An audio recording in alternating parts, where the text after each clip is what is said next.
Hello and welcome to this exciting InfoSec panel, Best Practices on Threat Remediation and Detection. My name is Jonathan Paula. I'm the Multimedia Director here at Solutions Review, serving as your host, at least for the next minute, because we have an esteemed group of panelists who are going to take over in a minute and discuss the topic at hand. Coming from a wide variety of backgrounds and time zones, let me bring in the group, starting with our moderator, John Bembenek, and all the rest. Say hi, introduce yourselves, and then I'll step out of the way and let you guys and girls talk. John, take it away.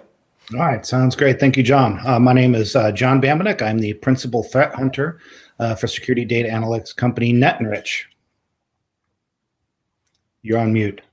Hey everyone, I'm Idan. I'm the CEO and co-founder of Reflective, a cybersecurity veteran around a decade of cybersecurity experience, offensive security, defensive security. Happy to be here.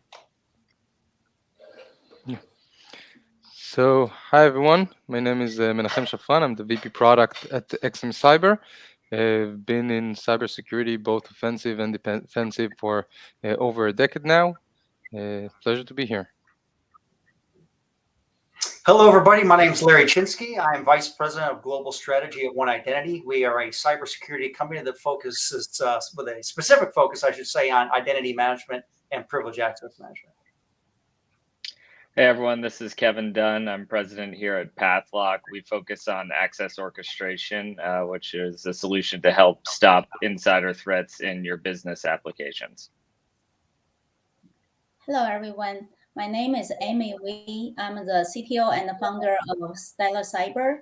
We are the pioneer of OpenXDR, a platform that democratizes the advanced threat detection and response to all the organizations, big or small. It's a pleasure to be here. Thank you, everybody, for joining us, and thank you to our audience for tuning in. If you have any questions as we go ahead, just put them in as comments. We'll try to work them in at the end as we are able to. So we'll kind of kick it off with Idan. What kind of features and detection methods, should companies and enterprises be looking for in threat detection solutions? Well, so it's not a short answer, but I will say that the first thing in threat detection is to first have a good monitoring and visibility for your infrastructure and ecosystem. There are a lot of assets today. Organizations have areas such as the cloud, endpoints, assets, website, all over the place. And I think the first thing in order to first understand what's going on is to have a good monitoring visibility of those assets. To know the assets, to know what kind of risk, or actually what kind of resources are being used there, what type of data you have there. It's very hard today to manage the risk if you don't really understand what is under the risk. And I see even today, many companies today trying even to do the inventory of asset mapping as the first phase in order to do a real threat detection. After you have this visibility, then you can understand to build the second layer of trying to detect the different risks on them, trying to understand what's going on each and one of them, and prioritize them. Would anyone else like to jump in? Yeah, so I think one of the key things that we need to separate is, first we need to look at how we're actually, joining things to build a cohesive picture. I think that's one of the key things. Not just, it's not about just gathering all of the alerts. We have SIEM solutions for decades now, pushing all of those logs and information and all of those things, and really trying to understand how we're tying all of those different capabilities together to build a true understanding of what's actually happening in our environment is something that is essential for detection and response capabilities. So that's something I think is... Yeah, I think, Menachem, I could probably hire you on at our company right now, because this is something that we've been talking about for a very long time, which is the unification of all these components that together form an ecosystem around threat. We look at it kind of three different ways: protection, detection, and remediation. And I think you learn a lot once maybe you are unfortunate to have some type of a breach. You learn things, but I think the biggest thing is what do we don't know? How do we need to build an infrastructure around that type of thing? But exactly what you just said. Being able to have different components that are snapped in together to provide that ecosystem is really something that's required, because otherwise what we see a lot of our companies doing is that they start dropping in tools all over the place. And like a SIM solution or an analytics solution is very popular. So UEBA, for example. And all that is just a bunch more data. So if you don't have a mechanism to somehow remediate that in real time, then it's just a whole bunch more data that you're trying to get underneath. And before that, I think there's a process flow that needs to happen. End users need to be educated. They need to understand, because all the tools in the world just don't prevent, those type of things. So it's a really good point, and something that we've really been talking about for quite a long time now. Totally. Yeah, I think the alert fatigue is definitely something we see becoming a huge problem, right? Is that I think as security SOC personnel become harder and harder to hire, you need to find a way to really reduce the number of alerts and prioritize the alerts as well, so that people are acting on the most important things first. And I think we're finding that that's becoming harder and harder to do as people shift to the cloud.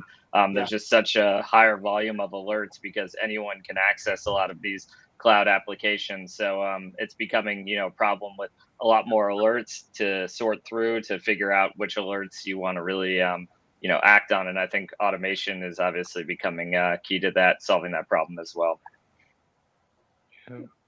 Yes, I think a lot of points I want to cover already been brought up, but you guys are totally agree on the full visibility, covering the whole attack service, leaving no blind spot behind, and then automation to have out-of-box detections available. So also leverage different detection techniques, including machine learning, to dynamically detect the anomalies without prior knowledge. And then most important thing is to give people a picture rather than individual alerts. I want to bring up the parable of the blind man and the elephant. You don't want to show people the ear, the trunk, or the tail. You want to tell people there's an elephant in the room. No, I think that's all real great insights, right? And that's what I've been spending a lot of time on myself recently. Is we've got all these tech tools at various layers, right? Endpoint is going to give alerts and data. You've got network that's going to give alerts and data. Your IDS, IPS. We're developing cloud security tools to manage that infrastructure. It's stitching together all of that in terms of a complete picture. So that you don't look at solitary alerts, because we've got these frameworks of MITRE and attack and all these ways we're modeling threat attacks, but still working on actually making that actionable in terms of how we spot advanced attackers in the wild. So I think that's all the really great insights. Does anybody else have any follow-ups before we move on? Okay. Yes, I would say something that I think this is one of the hardest challenges today in cybersecurity that we have today. When you go to a security team, they can have dozens of applications, platforms, tons of dashboard, very nice dashboard, all the graphics that you have with the nice spies and a high alerts, medium alerts. But in the end, I'm not calling only alerts fatigue, I'm calling it dashboard fatigue. So they have so many dashboards, but in the end, we need to get a result. We need to prioritize what's going on, what will be the alerts tomorrow. They're actually just ignoring most of the alerts because they don't have the resource, time, expertise, or even the ability to connect between them to have one clear solution, what I need to do today. And I think that the entire world of threat detection is going through consolidation. We need to have as few dashboards as we can that can take the data from different sources. It can be from my tools or other tools in one dashboard with smart prioritization based on the asset risk and the level of risk. So if until a few years ago, if we had, physical access attack, we'd say it's high alert because of XSS. No, it depends on the type of asset being attacked and the level of attack required to do the breach or the problem. Connecting to that, you have prioritization of what is the problem, and if I should handle it today, tomorrow, or never, because that's a risk I need to take. I think I can add to that you mentioned that what's the importance of the asset that is being attacked, and I think that we really need to try to understand not just what is the problem on that specific asset and what is the risk. I mean, sometimes we get alerts on machines that it's not necessarily the critical assets. It's not the database with all the credit card information, but it's a device that really is something that it's easy from that device to actually reach those critical assets. And this is the place that we should try to actually catch those attackers, when they're actually getting to the people from DevOps, when they're getting to the people, DBAs or whatever type of people that we have in the organization that are the more easier targets. And sometimes there we actually getting the alerts. And I think connecting the things between what the alerts that we're seeing and connecting all those issues to the understanding of our environments, to our understanding what are the possible attack path, is something that really something that we should try to stitch together. It might be that it does your machine, we might find the detection, and stopping it there would be the right place. And that's the context that we need to add, not just it's an alert on the database. Usually that's a bit too late. Yes. Yeah, right. And one of the other things, some of the companies that we deal with are collecting 10 terabytes of log data a day. 10 terabytes. And it's because they're trying to get their arms around this entire huge infrastructure. And they really haven't gone through the process of figuring out which applications would cause the most damage if a breach were to occur. Which ones do I need to really protect initially? And so we've got customers putting in, high volume log aggregator devices in front of their SIM solutions just to try and get the amount of log data under control, and they've got server farms with petabytes of data. So, like I said, understanding what is most critical and what's most important is really where you have to start to put together that type of an infrastructure. Yeah, and I think these solutions are not all created equal. Like I think some products are better for certain things, other products are better for other things, but companies are trying to come in and make their SIM an end-to-end platform to connect to every device, every application, every person on the network, right, and monitor all of it. And that's where I think the noise really comes in. And to your point, Larry, it's like pushing these solutions to a point of breaking that they weren't originally designed for, right? Like nobody ever had that idea in mind when they created these solutions, and now they're really testing the limits of those. I think in the desire to have one single dashboard, but there's definitely some trade-offs in doing that. Yeah. Right. Yeah. I want to add to the point of what Manager said about the earlier signals. It's so we need to monitor the lateral movement, not only what's coming from outside, but also what's going on the inside, the east-west traffic, right? Mm-hmm. So we want to stop the attack in the earlier stage, definitely, before it progression to the later stage and causing the damage. That's a very important thing. Another thing is about how to handle the super large amount of terabytes of data or petabytes of data. Even that's my view is we solve it in a distributed way. Before we ingest the data into the system, we kind of select the security relevant data rather than just blindly throw all the logs into your system. Obviously, it won't scale that way. No, I know, like the telemetry I collect, we're buying storage by the petabyte at this point, right? So it's the same thing, but I'm chuckling as people are talking about log aggregators. As we're developing solutions to sit in front of SIM to manage the log volume, because that's how they're charging. Well, John, it's the old expression, disk is cheap, right? So you throw up a whole disk at it and shove it off to a thing, but again, that's what, kind of getting your arms around what you really care about. I don't care that Kevin logged in and changed his password, probably, right? Or I don't care that, how many times, but when I might care if he's a privileged account that he went in and he exfiltrated 4 terabytes worth of data, and we know that he's leaving the company in 3 days. So obviously being able to, put metrics behind that and the analytics behind it is something that's very important.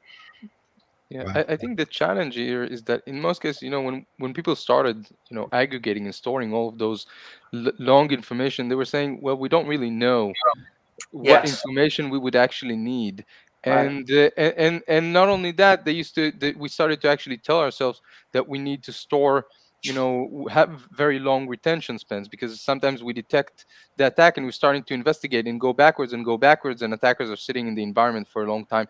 And that really, that is happening. That makes sense. But the question is really, will we be able to actually digest and find this information inside this big data lake that we've created? I mean, how do we actually understand that we want to make sure and look at the logs about, someone logging in or someone changing a password and things of that nature? Because if I won't be able to think about the fact that it might be a connection, I'll probably not find it in the historical logs when I'm investigating. Mhm. And I think that's actually the problem. I think we started in the process of collecting data, but in the process we forgot of acting on the data. And now companies have tons of data, terabytes of data, but and actually become blind. It's easy to say, but to have so many data actually make you a bit more blind because you see all the data, you think that you have all the records analysis, but you're missing the important stuff. You're missing the important page to look because you have so many either false positive or unneedable stuff to handle it. So I think that actually it was backfire in that case. So company has tons of data without any ability to really prioritize or understand what they have, and then they're just missing attacks. Maybe attack that was the basic one, the easiest one to detect. They won't see it because they're going with a very advanced analyzing tools. So I think it's actually backfire in this case. Yes, that's sorry for jumping. So I think that brings the next most important thing is about automation. It's when we ingesting the data, we enrich the data with threat intelligence information. We analyze it the right way. We catch what's happening, what's anomaly, so out of box detections. We don't have to wait until say months later to go back. Of course, we can not 100% eliminate that, but we want to guarantee that most of cases we catch it when we receive the information right away, so that we don't have to store huge amount of data and have time to go back in future. Yeah.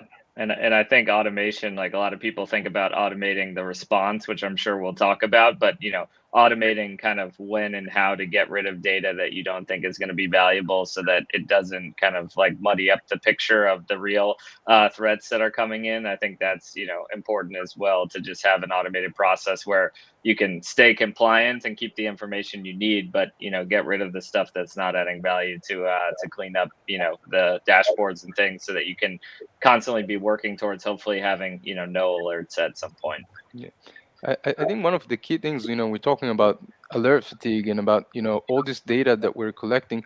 I think one of the interesting things that we need to remind ourselves that it's also a lot about, hardening the environments, and cleaning it up before. The fact that I think that in the last few years, at least from what I feel in the industry, there's a lot of focus on detect and response, and sometimes cleaning up, doing the hygiene stuff, fixing different issues is something that we're a bit forgetting to actually do. And we need to understand that sometimes applying a few patches, removing some permissions from different users and hardening the environment beforehand, not just harden the environments but actually clean away less alerts that we'll see, and actually make it a lot easier for us to work. So it's something that we need to remind ourselves to put more emphasis on, the hardening of the environment in parallel to the detect and response capabilities.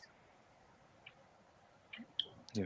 Like I said, that brings up an interesting question, right? Well, what role does threat detection, threat remediation have in terms of vulnerability management, or even something that's not quite a vulnerability, and in terms of threat modeling and risk modeling? Yeah. So if I can comment on that, and I can say that XM Cyber, for example, we're not a threat detection solution. Our solution is an attack path management. Basically, it's kind of, think about it, kind of a next generation of vulnerability management. We take vulnerabilities, we take different misconfiguration, and we build potential attack path, how an attacker could potentially pivot across your environments. And when we started doing that, everything we had in mind was, we want to make sure that you can focus your remediation efforts, in the prevent stage, and harden your environment. And then we started seeing feedbacks from our customers, and they started to ask us, "Hey, can you integrate that with my EDR?" And we started, "What do you want me to do with the EDR in terms of integration?" And they started saying, "Well, actually, this context of the vulnerabilities and of the attack path and of the risk that can become from that, different endpoints that we're seeing, really helps me prioritize and help me understand how much time do I want to investigate, and what priority I want to put on it. And I think that's something very interesting, to do when we're looking at vulnerabilities, trying not just to see the problems on that machine, but giving this context of what is the risk, what is the potential risk, and this is what vulnerability management or attack path management can lead can bring to the detect and response capabilities. Yeah, that's. Yeah.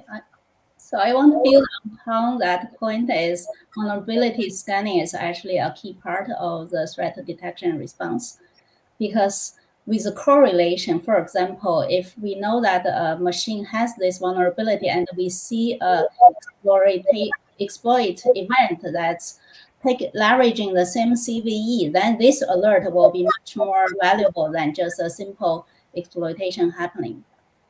So indeed, like vulnerability scanning has to be integrated as part of this system to provide the context and to evaluate the scores of those alerts, seriousness. Yeah. Of alerts. I would agree. And to like Larry's example earlier, I think there's a lot of other contexts too, not just vulnerabilities, but like when you talk about data exfiltration, right? Like, what is that data? Is that sensitive data? Is that data that account has ever, interacted with in a normal course of business? And is it unusual for them to be interacting with that or not? So I think context is key to the alert fatigue and prioritization for sure. But it's kind of a double-edged sword because the context is just more data that you have to pile in, right? So it kind of cuts both ways, I guess. Well, I certainly think, yeah, to Amy's point in the context is, I know in terms of alert triage, is some of the automation that I've been working on is there's a whole lot of internet background radiation of people firing every exploit at every IPv4 address, and that's welcome to the internet, right? So if somebody's firing a WordPress exploit at a box not running WordPress, I don't care about it, right? If it's actually running WordPress and it's vulnerable to the exploit, either one, I want to know about that alert to do something about it, or two, I want to know that was the exploit actually successful. That was a discussion I was having 20 years ago about intrusion detection. We're great at detecting attacks. It's finding successful ones that actually matter, because if attacks are not successful, you don't need an alert, right? Your stack did its job. It prevented something, or you were never vulnerable to it to begin with. And it could be, I know back in the day, it was a large part of the effort I spent in tuning intrusion detection systems was just turning off alerts for technologies not even running in the environment in the first place.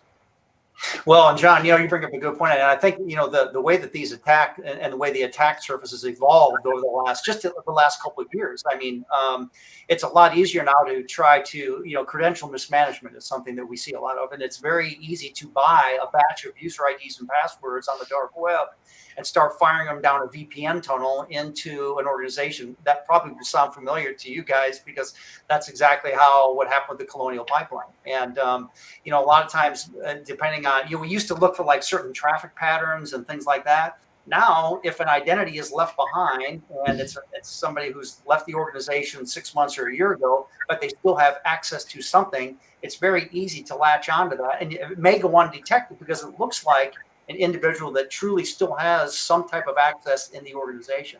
So that's just a whole nother threat surface we see, and it's kind of funny because when you look at a lot of these ransomware attacks, that's exactly how they've gotten in, is because they've assumed the identity of somebody there. It could be a service account for an HVAC, aka Target, or something else. And it's amazing because over the last few months, I've actually had family members and friends calling me because they've heard about this new thing called ransomware and cybersecurity, and they want to know what company should they invest in because they want to get in on this whole cybersecurity wave.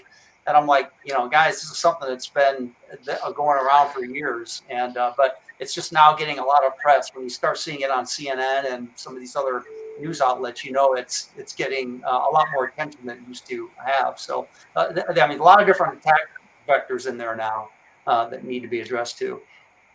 Right. So for the logins, right? So you're absolutely right. We see people steal other people's credential and log in like normal. So what we not only detect failed logins, but logins that at an anonymous time period or at an anonymous location, right? Add different dimensions to the login anonymous so that to catch this type of attacks. Right. Yeah, and I think getting people, out of those accounts is a key area to automate as well, right? I mean, if you can see that somebody hasn't used an account for 6 months or even, 6 weeks, if you have the right solution in place, why not just get rid of that, and enforce least privilege access and tell them if they want it back, they can request it and, get it the same day. So I think, a lot of it kind of goes hand in hand that the threat remediation could happen upstream, right? Just by taking away more low-hanging fruit for attackers. So. Well, and you bring up a good point there, Kevin, because one of the things we've seen over the last probably 2 years is there's been a shift in cybersecurity protection models from an infrastructure-centric type of protection model to more of a verify and validate model, like hanging on the identity. We always hear this identity is the new perimeter because very few people are coming into the office anymore and are protected by dual layer firewalls and network segmentation, port blocking, content filters, things like that. So now we got to hang all this protection on the identity. And Kevin, you said it, zero standing privilege, zero trust, whatever we want to call that, has really become, more of the dynamic or automated way to let's dynamically create an account. Let's assign them the privileges they need. When they're done, we're going to revoke the privileges and disable the account. That way they're never there from the start. We're going to dynamically do everything. And that's where I think, Amy, you mentioned automation kind of early on, and we see that quite often there. Robotic process automation has become very popular, where we're going to figure out how to automate a lot of these tasks and then put a security layer behind them, because machines don't typically make mistakes. It's us humans to do that. So being able to put a wrapper around automation and a security layer is certainly going to be something that's very helpful as we move down this, this protection route. No, I think that's a really great point. And I wanted to key in something else that Kevin said, right? Because we've talked about enforcement and probably we'll get into SOAR at some point of just taking away access, but hey, request it and we'll give it back to you. Often there's a resistance to just deactivating things because every user will say, no, I need this or never. So there's often cultural resistance in enterprises to blocking, but I've got some colleagues in financial institutions who are blocking large swaths of the TLD namespace, .xyz, all those junk TLDs.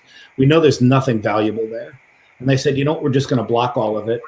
And we'll just put a form in front of it and say, if you think you really need to go here and there's a business purpose, put your name to it, put your business case. And I think it's automated. I don't even think they review the business cases, because what they noticed is nobody ever requests. They say they need it until they actually have to put their name to a request. Right. And maybe they don't. So it's a good 99+% effective way of blocking without actually taking the heavy-handed approach of saying, oh, well, you might interrupt somebody's business and, and asking them, because often users say everything is required and not really being required. So that's obviously a threat detection thing, but I think an important thing to keep in mind if we're going to start talking about enforcement. Well, blocking, like you said, John, I mean, one of the things we often forget about when we're talking about all these protective measures we're putting in is the operational efficiency behind it. You don't want to, there's got to be a level of control, but it still needs to be somewhat flexible. I mean, people still have to work. They still have to be able to get in and operate and do their job and things like that. So being able to find the balance there is also, another critical component there. Yeah, but I have to say, I think it's really depend on the enterprise and the awareness and the culture of security. To say now, I know many security teams and CISO that are dying to block stuff or make more automation, but they know that it's very hard from management perspective and from actual business procedure to now start blocking processor or blocking user. It's not, in theory, I think it's a good idea to start blocking stuff and maybe ask for forms and such, but at least from what I'm seeing with my clients, it's very hard. It's very hard to convince the management. It depends on the company, the management, about why it's better to block and then maybe unblock if it's a mistake. But in a contrary, to create a business answer or to block the wrong guy in the wrong place or the wrong service in the wrong time. So blocking is a challenge. A challenge for enterprises, at least the ones that are not fully aware of the dangers of security, or the management not necessarily have the back of the system, in that case, or security teams.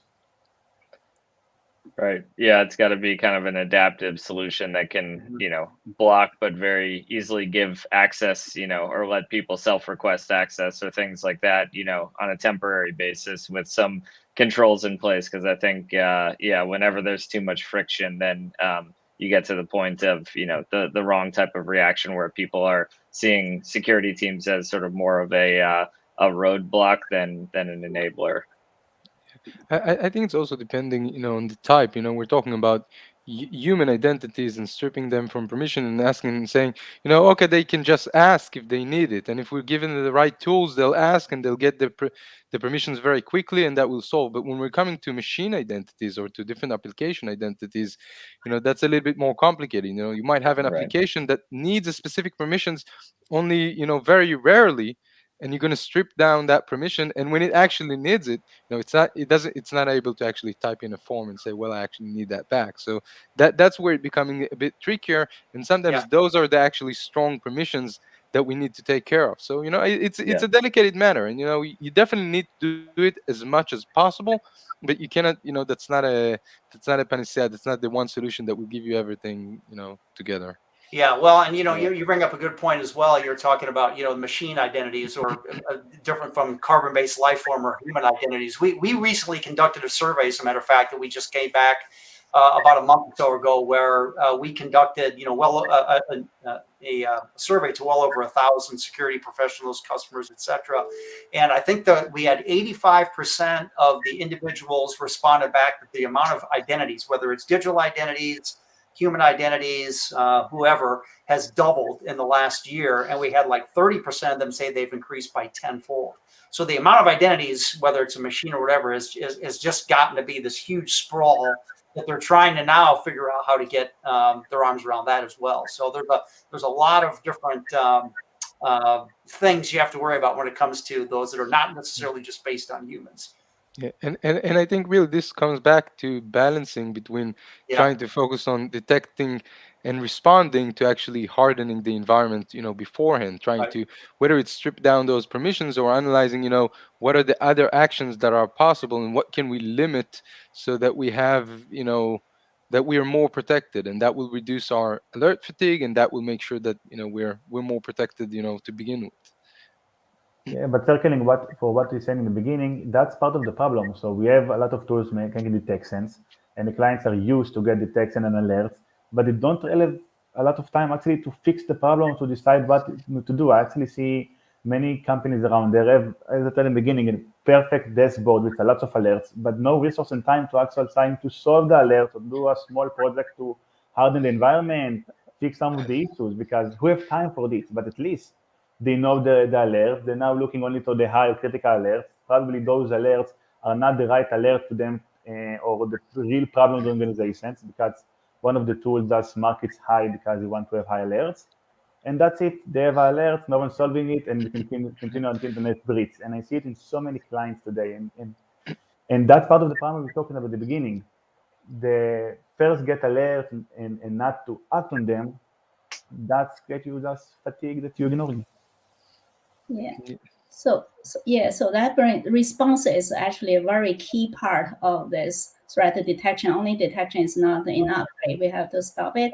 So as a solution provider, we have to provide the people with integrated response capabilities through their existing security tools, other tools, for example, integrate with their firewall to automatically block an IP address, or integrate with the EDR solutions to quarantine an endpoint or disable a user.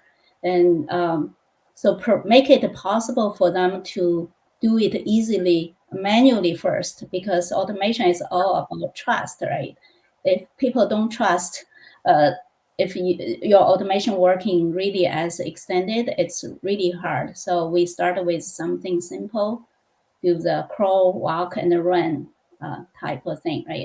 After people trust your detection, trust your response actions, they will gradually embrace it. Yeah. I can tell you that in the, if we're talking in the prevention space, we have the exact same problem. You look at vulnerability management, people are not patching, and they're not patching in time, and they're not fixing, credential management issues or different misconfigurations. And really the key thing is, that we found is really, at least in XM Cyber, we're trying to help them identify those low hanging fruits, identify, we like to call it, choke points. If you look at the different attack graphs that exist, you want to find those different places that have many attack paths running through them and try to close those, in the first hand. So perhaps, in the detect and response realm, you can try to do kind of the same, trying to look at, alerts that could be relevant for different types of attack vectors, and try to make sure that you're actually focusing on that way. So I don't know, that could be a relevant relevant way to focus yourself on the things that are the most important, that are truly the most important. Right. The critical point that if you fix that, it will solve a lot more cases, right? To make a bigger impact. Yeah. So we call it choke points, I think. I don't know if that's I Yeah. totally get your I think that's I think that's important to kind of shift the responsibility of the people that are working on these solutions and dealing with the alerts upstream, right? So that they're not spending their time going in and saying, deprovision this user, block this, ability to connect to this server from this domain or whatever it might be, right? That they're spending their time on more of those kind of hardening design, human required tasks, right, where they can kind of think ahead and take a more proactive approach, and hopefully the automation can fill in and do a lot of those repetitive tasks of just removing users or doing things that are low risk, right? I think where it's great to do automation is where it's like not a lot of intelligence required and the risk of taking the remediation is low. Like if a user has to go change their password, that's not like a deal breaker at the end of the day, right? So those are areas where why can't we automate more of that and not have people spend their valuable time on those types of things? Mm-hmm. Well, I guess on that note, what alerting features should organizations look at? I mean, we're kind of talking around that, so we just would be explicit about that. I think we talk we speak in the last 20 minutes about the alerts, but I think prioritization, and I am calling it smart alerts. At least I believe in alerts. It's not just saying alerts about a new CV or new vulnerability. The alerts will be smart alerts, meaning they are changing, they are learning based on the actions that have been done by the company. You don't need to just get thousands of alerts to mark V in your security tool. You need to have the alerts connect, as I told you in the beginning, to the asset, to the type of risk, to the potential damage, potential breach, and to make it update. It's change management, update message to make sure you're learning with you until you're solving the problem, not just spamming with more and more new alerts when no one is actually seeing. Yeah, and these alerts need to be actionable. I mean, just alerting somebody. It reminds me, there's a funny commercial that I watch, and I use this example a lot. But it's what it does is it shows kind of a bank robbery in place, and it's got two security guards standing there, and they're watching this bank robbery. And somebody comes running over and goes, "Do something." He's like, "Oh, we're not security monitor. We're not security. We don't take action. We're just security monitors. We only tell you if there's a robbery in place." And he looks around and he goes, "By the way, there's a robbery in place." So it kind of reminds me of if you get these, you've got to be able to remediate those. And typically, going back to automation, remediating those in real time is where the real value comes in. So I think just otherwise you're just getting a ton more data. And so what are you going to do with it? Somebody has to take action on it if you get some type of really important notification, especially depending on what vertical you're in. If you're in the finance industry and some Sarbanes-Oxley or PCI vulnerability comes in or whatever that's going to really cause a lot of pain. I mean, those things have to be remediated very quickly. It can't be 3 days from now or tomorrow. Absolutely. I think having for an overall alerting solution, like making sure that it's able to really cover your entire landscape is something that's kind of underrated, right? Because if you don't have something that's kind of able to correlate those, lateral movements, right, you kind of lose the picture. So I think there can be a number of solutions that go into, an overall alerting architecture, but they need to be able to kind of pass things off between each other, Yeah. right? So that if somebody comes in and starts doing something, and maybe they're changing a vendor's information over here, and then they go into another system and they start paying that vendor, need to make sure that like the alerts don't get lost, right? Because there's a lot of data that comes through, understanding that whole attack, pattern from beginning to end, I guess, across systems. Yes, I think we have discussed extensively on this topic. We should not present to users the alerts. Rather, we should present them the incident, the whole big picture of what's happening, and what is a key point, where is a choke point, taking the new word I learned, and then to allow people to automatically block it, to remediate right away with one click.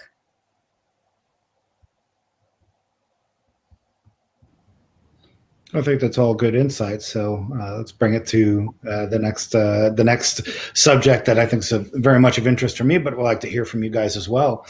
The threat landscape's always evolving, right? How can tool vendors ensure that we're updating and dealing with new and changing attacks? To we're 3 weeks away from Christmas, so I'm sure we're going to see some new novel thing that some Russian criminal is going to be doing to us to ruin our holidays. So how can we be prepared and find the unknown unknowns? Well, I'll jump in. Oh, sorry, Amy, didn't mean to. No problem. Yeah, go ahead. And I kind of mentioned this before when you talk about the ever evolving threat surface, but and I talked about the infrastructure versus a verify and validate model, but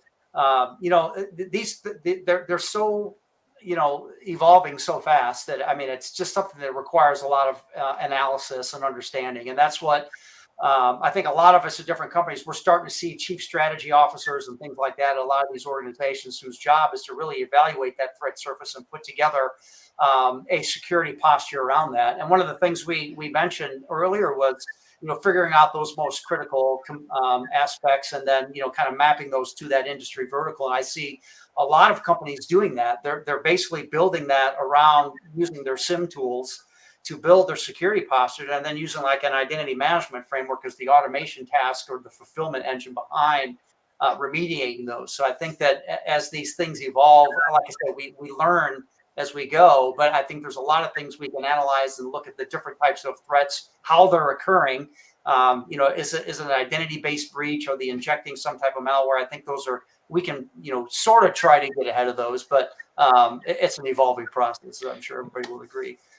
I think that if we're talking about how things are evolving, I think although things are evolving fast, and there are always new novel ways, we need to remember that a breach, not an alert, a breach is not a single point. Even if someone has a 0 day, that 0 day doesn't take him the entire journey from from the initial foothold all the way to the critical assets. And going along those notes, doing the lateral movement from one machine to another machine, in the end, there are many things that would repeat themselves. They will use the credential problems that you have.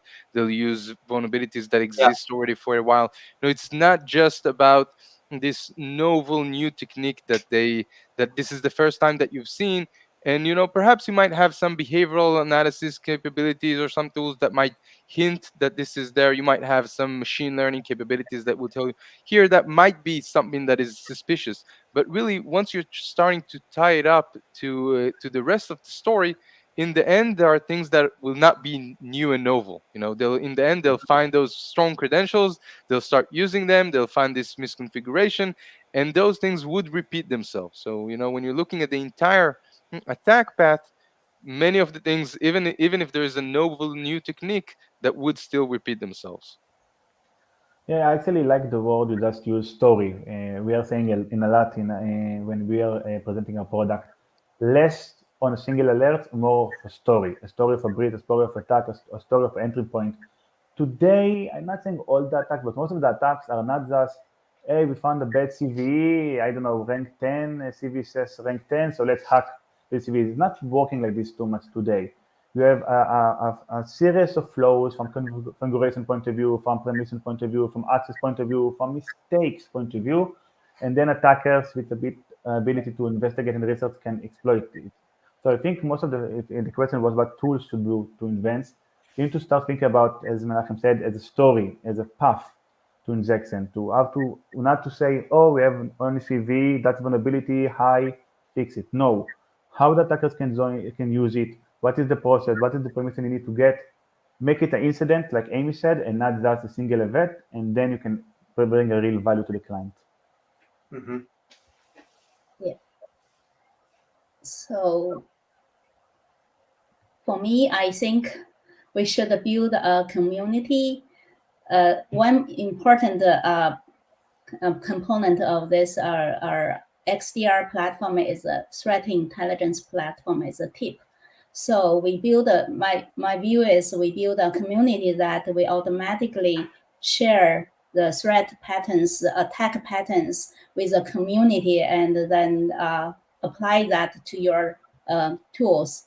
For example, if we identify an incident in one of our customer base, then we anomalize that, abstract that into an incident pattern and distribute to the whole community. And then other tools can take it and check if a similar things is happening in their customer base. So this way we can react faster and as a whole community for this cyber attack war and win the war together. Definitely. I'm really excited about the fact that we had this question and no one jumped and said, well, we have machine learning, and AI that will do the new detection, like that's the magic thing that is coming and solving everything. Everything. No worries. AI is Yeah. fixing everything anyway. I think nothing can replace kind of understanding your business and kind of normal activity, right? And just general monitoring, with the context of knowing sort of what's normal and what's not. I mean, I think definitely the machine learning can help in certain aspects, and if it's a threat that's been seen before, in a pattern, they can kind of match a pattern. But yeah, I mean, I think in terms of what's sort of the safety net to that, it has to be having people that can really understand, is this usual that this person would log in from this location at this time of day and try to perform this action or whatever it is, right? Or this server would try to call out to that server, because I think it's tough for me to think that in the next couple of years that machine learning can completely replace something like that. I don't know. For me, I guess it wasn't part of my bio because it wasn't entirely relevant, right? I'm getting my PhD in cybersecurity machine learning, in part of frustrations of having a data science team working for me who couldn't actually produce anything that I could use to protect somebody with. And I have always found finding unknown and anomalous events, machine learning was just very heavy-handed for. And even some of the use cases of people using machine learning to solve cybersecurity problems is like DGA detection. Okay, you can do all this NLP stuff, and that's very interesting. Or I could just look at how many NX domain responses to DNS queries are happening, and that's a very simple analytic thing that I can just do with basic math. So, I think there is some interesting things you can do with machine learning and behavioral analytics and stuff, but using data science to find unknown stuff, unless it's tied to something concrete. I mean, data exfiltration is data exfiltration. How it happens is not material, right? You're just looking at bandwidth monitoring. You should see 4 terabytes of data going out the door, unless it's something novel that it's going to S3 buckets, which you're sending petabytes to Amazon every day. That you should be able to detect with basic analytics. But I think the key thing to keep in mind with machine learning is that attackers have almost 30 years of experience in deceiving automated systems, all the way back to Bayesian filtering for spam, which is basically a rudimentary form of NLP. So I know I'm personally very wary of saying, "Oh, we'll just use ML magic to detect this novel APT actor who's got an unlimited budget and can buy the very tool that I'm using to protect my customer base with, and live fire their attacks against it to make sure that they're successful ahead of time." Right. I don't know if anybody else wanted to chime in on that rant. It's good to hear it from someone who's studying it so closely, right? But I mean, it definitely has some applications, I'm sure, right? But yeah, not the silver bullet that a lot of people will hope it will be, right? Yeah, I think machine learning has to be tightly integrated with the security knowledge together, not just I found something anonymous and alert people, right? You have to correlate with other security knowledge, make sure it is indeed a relevant security attack rather than just something anonymous. Yeah, there's never going to be just one specific event that comes in, I think, that's going to mean something. It's got to be correlated with a whole bunch of different systems. And so otherwise, it's probably not important. But if you correlate it with 3 or 4 things that together add up to, wait a second, this is a valid threat, then that clearly is the one that's important. I think there's always got to be a human in the mix, one way or the other. And I guess there's the niche that I'm trying to do is do a lot of the work of a SOC analyst would do, right? The enrichment that we've been talking about, and using ML and automation to do all this, so that a human person can take it the final mile to execute some action, right? All alerts or incidents, should be about doing something besides crying and getting whiskey, right? So making that as efficient as possible, I think, for organizations, I think is definitely a use case. And there's certainly some things that you can do, but I don't know. I've been at this over 20 years. Every few years, there's new magic sauce that's going to solve all our problems, and I only end up with more problems, which is great. Unlimited job security for everybody here. Yeah. So we are almost to the end of our hour. So I wanted to give everybody kind of a 60-second final thought on threat detection and remediation, on what they think the most important aspects are, what you want the listeners and viewers to take away from this. And we'll start with Amy and go clockwise. Okay. So I think most important thing is we want to democratize this threat detection and response capability to everyone, to all the organizations, big and small.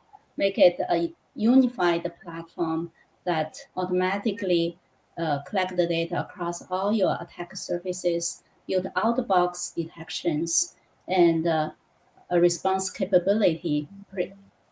And also, another thing, most important thing is correlate again across all the alerts and present people an incident that's actionable, so that organizations, big or small, can fight the threat attack more efficiently and effectively. Make it affordable. You don't have to have a big bank to break in order to reduce your risk. And that's what we are what Stellar Cyber is trying to do, our platform try to provide. Thank you. Excellent. Thank you. Kevin. Yeah. So I think a couple things. I think number one, I would say start to think or try to think like an attacker would, which is not about like how can they get into your environment, but why are they trying to get into your environment and what are they trying to get from that? I think usually it's, to get data, get money, cause some sort of disruption. So I think, thinking like an attacker, you can kind of think, what are my biggest areas of risk? And you can sort of build out this sort of threat detection program from the biggest areas of risk, outwards, to make sure that you get the best coverage. I think from our experience, a lot of kind of the overlooked areas in terms of threat detection are applications, because I think that's another thing that you need to understand is that just because someone else hosts it or someone else built it doesn't mean that you're not responsible for threats that originate or end in those applications. A lot of times people might take a sideways route through some sort of machine that has a vulnerability to get into an application. And once they're in there, it's your data and it's going to be your problem, even if it's an application that, let's say, Salesforce is hosting. So I think thinking about, where attackers are trying to get and what they're trying to get or what they're trying to do is really important. And don't overlook the sort of inside threat, because it's not always people coming from the outside. Now it can be people coming from the inside, and increasingly as everything moves to the cloud, I think almost everyone is sort of by default if there's no sort of protection around a lot of these valuable assets. So that's what we really focus on at Pathlock, is sort of the business applications that we think are kind of at the end of that threat or attack chain. So anyways, that's an area I think people are starting to focus on more and more as we shift to the cloud. Thank you. Larry. Well, I think a lot of really good points and discussions made today, but one of the things I think that companies need to be aware of is don't ever think that you're not at risk. And when you look at the types of business and the type of industry verticals we've talked about, I'm sure healthcare is worried, finance is worried. When you look at a lot of the most recent breaches, like CNA Insurance and the Colonial Pipeline, a few of the other ones, JBS, you may ever hear of them? They're a meat packing plant. Now, do you ever think that guys who are coming in at a meat packing plant ever thought that any hacker would care about them? Well, they did, right? And it cost them millions as well. So understand your business, understand what's mission critical, understand the things that are important to you, and start internally. Look at where your areas of exposure are. Like I said, some of the surveys and things we've talked about are looking at credential mismanagement. One of the very easy things that could be exposed is if these identities could be assumed, what types of things could they do? And so understanding where the risk is at, and then the three elements, like I said, the protection, detection, and remediation. Just start internally and kind of build your way out and understand where those breach points could be. Excellent. Thank you for your thoughts. Idan. So I will just advise the listener to not count alerts. Don't count the amount of alerts. Don't count the amount of high alerts. Try to really understand, and it's continuing what Kevin said, to understand where the attackers can come on and what are the different threats that you want to handle it. Instead of just focus on a lot of CSV, CVSS, a long list of vulnerabilities no one is going to execute nowhere, and use all your resources and time to fix them. Try to create a threat landscape, or where the attacker is going to try to get in, what is the gain, what is the possible way to do it, the entry points, the external entry points, the internal entry points, and then prioritize the right way, and use tools that help you prioritize the accents. Don't use tools that only spam you with alerts. They are then going to put you away from your target. Put tools that can help you understand where to go and how to be efficient in solving them. Thank you. Menachem. You're still on mute. I'm on mute. Now I'm not on mute. Okay, so I think one of the important things is to really try to balance between the focus on detect and response and the prevention space. I think trying to create this agile process in parallel to detect and response, in which you're actually hardening your environment. You're actually finding those issues and selecting them. And as Idan mentioned, it's not just about patching all of those vulnerabilities. It's about looking and trying to identify those low-hanging fruit, those choke points, and all those basic things that you can fix easily in a continuous manner to actually make the attacker's life a lot harder. And that would really help the detect and response capabilities. All right, thank you everybody for your thoughts. I think there's a lot of great stuff in there. I think we kind of correlated, building context around incidents to really focus more at building the whole big picture. So that people understand what's really going on in their environment, calibrating to risk, to understand what matters and what doesn't. So a lot of really great thoughts that I think you all shared, and I appreciate that. Hope the viewers got a lot of value out of that. And at this point, I will turn it back over to John Paula. Thank you, lady and gentlemen. Great discussion there. For the audience, if you came in late during this broadcast at any point, it will be available forever at our YouTube channel, youtube.com/solutions review. We would encourage you to check out all the other videos and content we're publishing there. But once again, for our panelists, thank you again for your time. And to the audience, thank you for your attention. We hope to see you back here for day 2 of the Insight Jam, where we'll be kicking off our Backup and Disaster Recovery Day with a panel at 1 o'clock on the impact of remote work on data protection. We hope you stay tuned for that. For now, have a great afternoon and a great evening, and thanks again to our panelists. Good job, everybody. Thanks, guys. Thank you.